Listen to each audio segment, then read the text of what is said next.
Hello, welcome. I'm Steve Watson. We're here at Someday Farm, and this is today's Tàijíquán Tip. And today's tip is to adopt a stance. Maybe you'll pivot or step or change the stance a little bit, but generally I do this fairly small.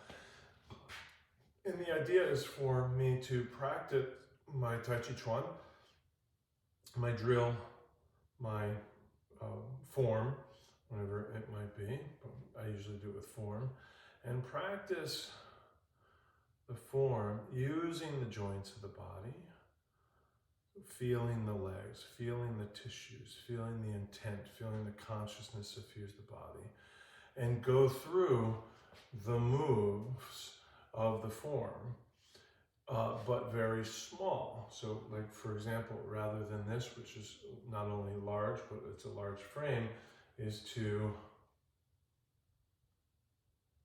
do it like that.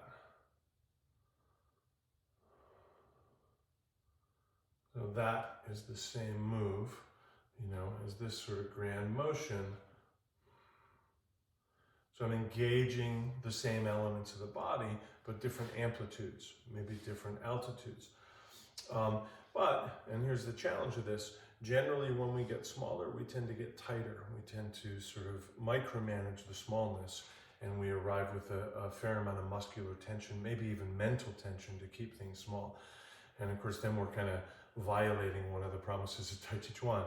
So really the work here is not just to do it small, but to do it as well small, maintain the principles, maintain relaxation, and then go through the form. Maybe a move, maybe a drill, maybe a sequence, maybe the whole form.